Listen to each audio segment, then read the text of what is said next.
ಸ್ವಲ್ಪ ತುಂಬ ನಮಗೂ ಕೆಲಸದ ಒತ್ತಡದಲ್ಲಿ ಸ್ವಲ್ಪ ಒಂದು ದಿವಸ ರಿಲ್ಯಾಕ್ಸ್ ಬೇಕಿತ್ತು. ಅದಕ್ಕೋಸ್ಕರ ಎಲ್ಲ ಒಂದು ಕಡೆ ಕೂತ್ಕೊಂಡು ಇದೇನು ಚುನಾವಣೆಗೋಸ್ಕರ ಹೋಯ್ತಾ ಇಲ್ಲ, ಅಲ್ಲಪ್ಪ, ಅಲ್ಲೇ ಹೌದೌದು ಪಾಪ, ನಮಗೆಲ್ಲ ಭಯ.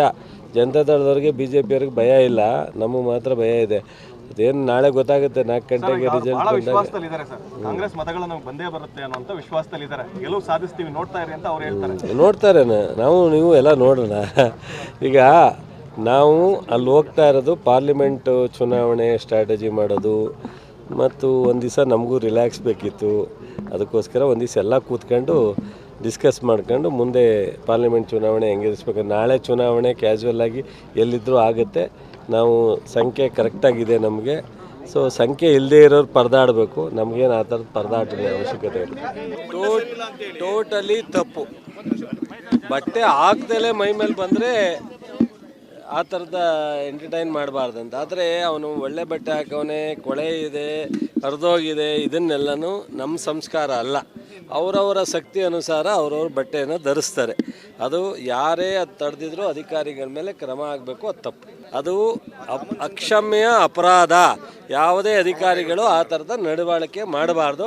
ಬಹುಶಃ ಅವ್ರ ಮೇಲೆ ಕ್ರಮ ತಗೋಬೇಕು. ನಾನು ಸಹ ಸಂಬಂಧಪಟ್ಟಂಥ ಅಧಿಕಾರಿಗಳ ಜೊತೆ ಮಾತಾಡ್ತೀನಿ. ಸ್ವಲ್ಪ ತುಂಬ ನಮಗೂ ಕೆಲಸದ ಒತ್ತಡದಲ್ಲಿ ಸ್ವಲ್ಪ ಒಂದು ದಿವಸ ರಿಲ್ಯಾಕ್ಸ್ ಬೇಕಿತ್ತು. ಅದಕ್ಕೋಸ್ಕರ ಎಲ್ಲ ಒಂದು ಕಡೆ ಕೂತ್ಕೊಂಡು ಇದೇನು ಚುನಾವಣೆಗೋಸ್ಕರ ಹೋಯ್ತಾ ಇಲ್ಲ, ಅಲ್ಲಪ್ಪ, ಅಲ್ಲೇ ಹೌದೌದು ಪಾಪ, ನಮಗೆಲ್ಲ ಭಯ. ಜನತಾ ದಳದವ್ರಿಗೆ BJP-ಅವ್ರಿಗೆ ಭಯ ಇಲ್ಲ, ನಮಗೆ ಮಾತ್ರ ಭಯ ಇದೆ. ಅದೇನು ನಾಳೆ ಗೊತ್ತಾಗುತ್ತೆ 4 ಗಂಟೆಗೆ ರಿಸಲ್ಟ್ ವಿಶ್ವಾಸದಲ್ಲಿದ್ದಾರೆ ಸರ್. ಕಾಂಗ್ರೆಸ್ ಮತಗಳು ನಮಗೆ ಬಂದೇ ಬರುತ್ತೆ ಅನ್ನೋಂಥ ವಿಶ್ವಾಸದಲ್ಲಿದ್ದಾರೆ. ಗೆಲುವು ಸಾಧಿಸ್ತೀವಿ, ನೋಡ್ತಾ ಇರಿ ಅಂತ ಅವ್ರು ಹೇಳ್ತಾರೆ. ನೋಡ್ತಾರೇನ, ನೀವು ಎಲ್ಲ ನೋಡೋಣ.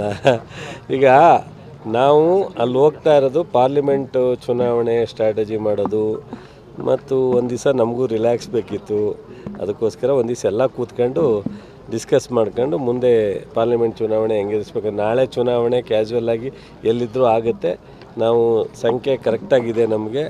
ಸೊ ಸಂಖ್ಯೆ ಇಲ್ಲದೇ ಇರೋರು ಪರದಾಡಬೇಕು, ನಮಗೇನು ಆ ಥರದ ಪರದಾಟದ ಅವಶ್ಯಕತೆ ಇಲ್ಲ. ಟೋಟಲಿ ತಪ್ಪು.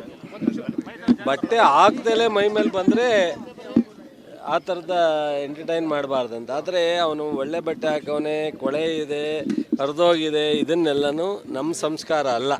ಅವರವರ ಶಕ್ತಿ ಅನುಸಾರ ಅವರವ್ರ ಬಟ್ಟೆಯನ್ನು ಧರಿಸ್ತಾರೆ. ಅದು ಯಾರೇ ಅದು ತಡೆದಿದ್ರೂ ಅಧಿಕಾರಿಗಳ ಮೇಲೆ ಕ್ರಮ ಆಗಬೇಕು, ಅದು ತಪ್ಪು. ಅದು ಅಕ್ಷಮ್ಯ ಅಪರಾಧ. ಯಾವುದೇ ಅಧಿಕಾರಿಗಳು ಆ ಥರದ ನಡವಳಿಕೆ ಮಾಡಬಾರ್ದು. ಬಹುಶಃ ಅವ್ರ ಮೇಲೆ ಕ್ರಮ ತಗೋಬೇಕು. ನಾನು ಸಹ ಸಂಬಂಧಪಟ್ಟಂಥ ಅಧಿಕಾರಿಗಳ ಜೊತೆ ಮಾತಾಡ್ತೀನಿ.